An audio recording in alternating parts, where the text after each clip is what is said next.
Hi guys, we have a bit of a problem with our heating system. When we turn off our thermostat, the heat stays on. Our radiators stay hot, which means that the hot water is flowing through our pipes.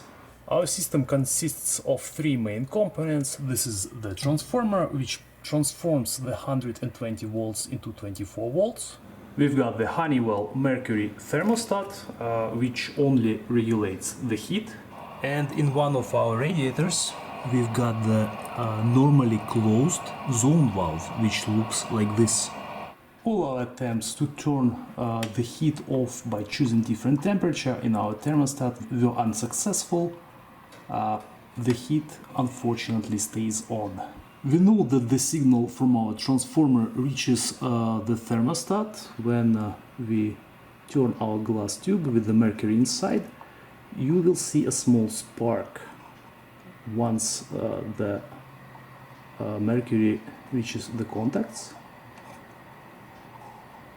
This means that the transformer is working properly, right there. It also means that our thermostat is working properly because it does send the signal to our zone valve. This means that the problem is with our zone valve. Right now I will remove the cover and show you what's inside. It may be held by a screw over here. So remove the cover, and underneath you will see this motor. This valve is normally closed, which means that when the motor gets the signal from our thermostat, it will open the valve or the rubber ball inside the body of the valve and allow the water to flow. Once the temperature reaches a certain level, it shuts off, and this spring here returns the ball to the closed position, thus preventing the water to flow. Right now I will turn the heat all the way up. When the heat is on, you will see this spring moving, the mechanism and the spring. This now means that the valve is open and the water moves through the pipe. And now I will turn the heat off all the way. And as you can see, the spring goes back, which means it's trying to close the flow of water, but in our case it doesn't do it all the way. So the water is still flowing through the pipes, making our radiators hot. This means that there could be the problem with the ball inside, or with the pivot that turns the ball, or with the motor itself. And today we'll actually replace the whole unit. Here we have the new Honeywell zone valve, the original. I'll show you guys the number. This one is V8043C1058. There are different modifications of these valves. This is the one that we have in our home, but there could be other options. You have C, D, you have G. G comes with 4 wires. You have F as well. So it will depend on what kind of system you have at your home. So again, on top we have the motor. This is our valve body. Inside we have the black ball. Right now we will disassemble the whole thing and show you how it looks inside. And as I said, this one comes with 2 wires. First I will remove this bolt using the flathead screwdriver. This will allow us to remove the cover.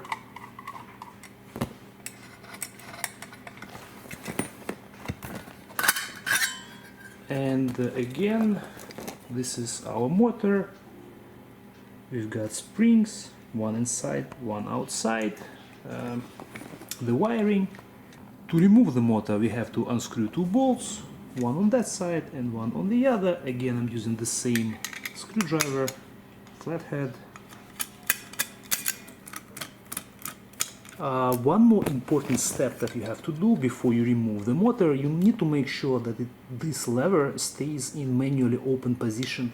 This will allow you to easily remove the motor. It could be an after, but make sure it switches to manual open. I'll show you. So in this case, the spring pulls it backwards. We have to push it all the way and leave it in manual open. So now I will be able to remove the motor. The electrical motor will turn this mechanical linkage, and this allows the ball inside to move and block the water flow. So right now I'm turning it myself, and you can see the ball moving inside. Now I will remove this cover which has the ball inside. I'll be using 8mm socket to remove these 4 bolts. And this is how it looks. Inside we have the ball, rubber ball. This is the rubber gasket, which can be removed and replaced as well. And this is how the body of the valve looks like inside. So this is the side where the water get blocked. On this side the ball goes in here. When it's open, it just stays in the middle like that. This arrow shows the water flow. It flows from here over there, and again this is how the ball works. When you assemble the valve, make sure that the gasket goes back right here, and that these guides 1, 2 and 3 right here match the ones on the body of the zone valve, and then simply reinstall the screws and put the motor back on. Again guys, this is our new valve, the motor, and by the way, we won't be replacing this part, the one that's attached to the pipe. The only thing we'll be replacing is this cover with the ball and the gasket and the motor itself, which actually is pretty convenient because you don't have to remove this body of the valve. Because we'll have to rewire our electrical motor, you need to make sure that there is no power going to the thermostat. You have to find the breaker in your house and turn it off.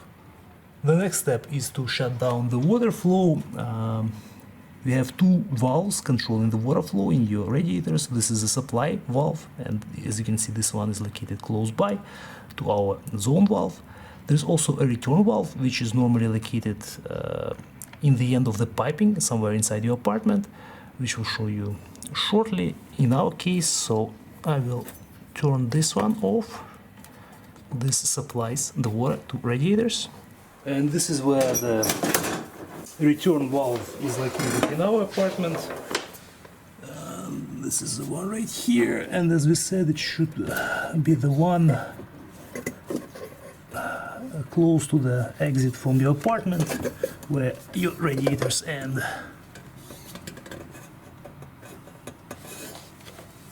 We'll connect the wires exactly as it was done on the original unit. The orange goes to the black wire, and the yellow will go to the white wire. And we put some tape on this one. On the new unit, this will go to the black. This is the orange wire in our new motor. So once the power is off, you can disconnect these connectors.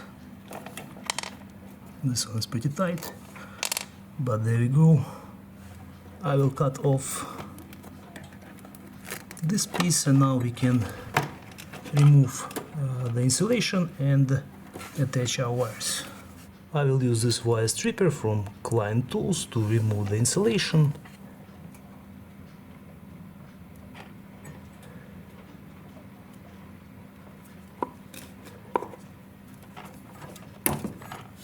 Now I will remove this motor.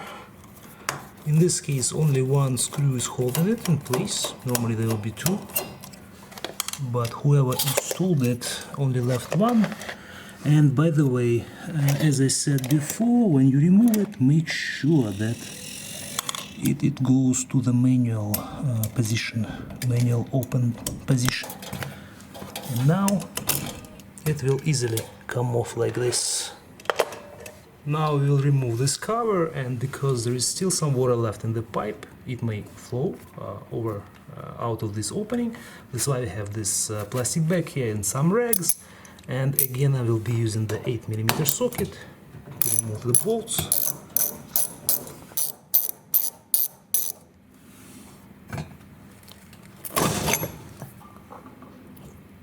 Okay, this is how it looks. First of all, as you can see, we have lots of hard deposits here, which accumulated over the years. And the main difference between these two balls now, this one I can easily rotate with very minimal effort. And in this case, you can still rotate the ball, but now its movement is restricted. I have to apply much more force to turn the ball. And looks like this is the problem that we are having in our case. The ball won't go all the way to close the water. Now we're going to clean all these hard deposits and I will put this rag inside. This way all this dirt won't go inside the pipe. I will carefully remove the rubber seal, the original one. The goal is not to damage the place where it sits. This way it may start leaking, and there it goes. Now I will use the wet rag to clean all these deposits. Also, when you do it, make sure to support the lower part of the valve. This way you won't break these connections. We will also use the cotton swabs and alcohol to clean the surface. It is looking much better already. I already used a few of these swabs on the surface where the rubber ring will go, and it looks much better now. Let's remove the rag. I'll clean it again so that none of this debris stays inside. And this is how it looks now.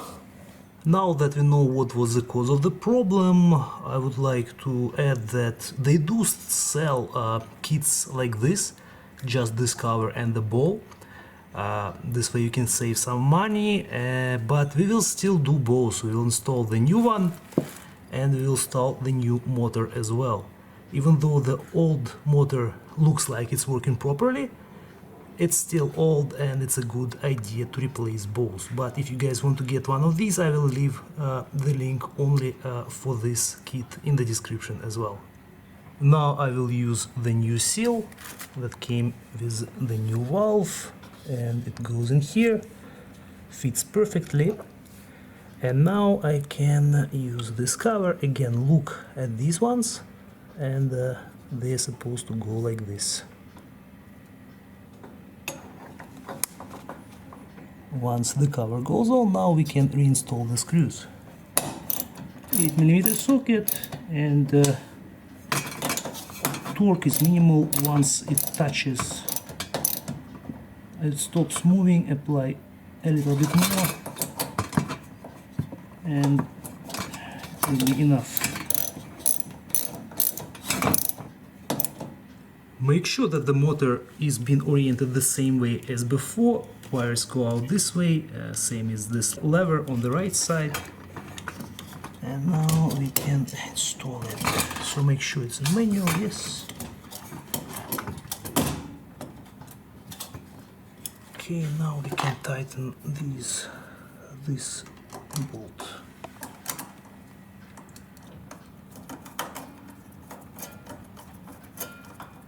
When you deal with this motor, you might have to unscrew this bolt, which is located on the inside part of the motor in this case, and usually you have this radiator assembly in place. And one possible solution is to drill the hole in here to unscrew it. In our case, it wasn't screwed all the way, that's why we were able to remove the motor easily, but in your case it may be there. For that, as I said, you can either drill or you can use some other tools if you have them, And one of the solutions would be to use this small driver. This actually comes from this Thermostat, and this tip, which comes also from the Thermostat but from a different one, and this one is actually works in this case.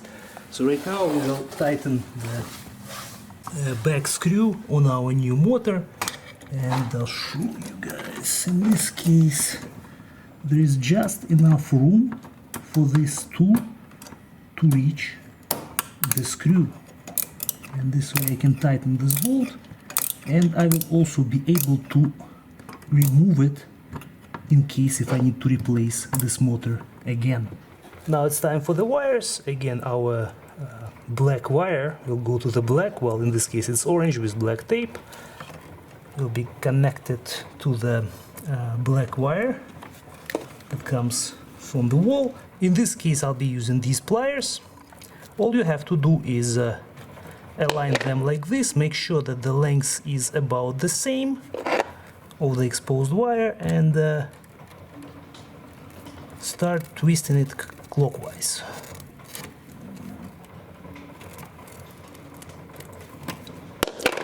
Once they look approximately like this, use this connector to twist it on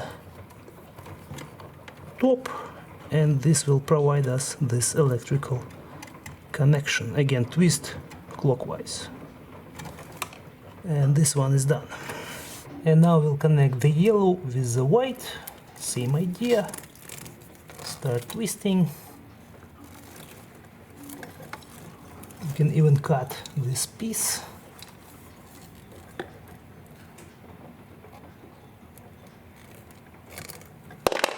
And in this case we'll use the same connector that was here before.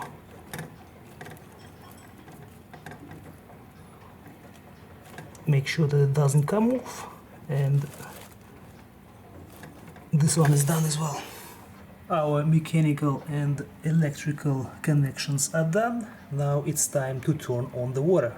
First I will turn on the return valve. That's the second one that we turned off previously. This one is now on. And now the supply valve. And we can hear that the water is flowing right now. Our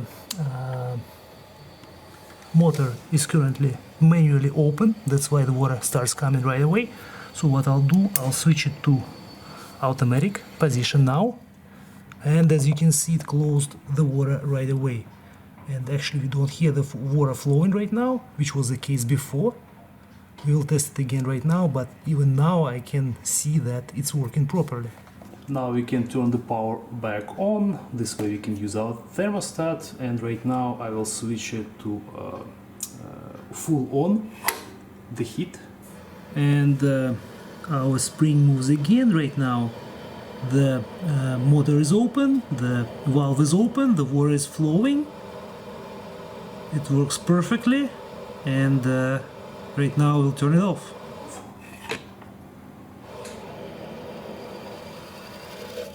And as you can see, it actually works much faster than it was working before. Almost immediately it it blocks the water from flowing. And yes, it means that the water now won't keep going through the radiator when the switch is off. Which again, guys, means that we did everything right, and it works great right now. And one more thing I want to add is that I think it's still a good idea to replace both, because now, as you could see, it closed the water almost immediately, which again could indicate that the new motor is working better than the old one. That's why if you do this kind of replacement, we actually still recommend to replace both the motor and the cover with the ball as well. Final test for the leaks. Just use your finger to make sure there are no leaks in places where the valve body meets the pipes on both sides, and test the cover as well to make sure there are no leaks. Again, use your finger, make sure there is no water, and we don't have any water, which means that again everything was done the right way. Now the final stage, we will reinstall this cover, and by the way you can also use Torx 10 bit to tighten all actually of these screws on the frame of the valve. Okay, it goes on like this.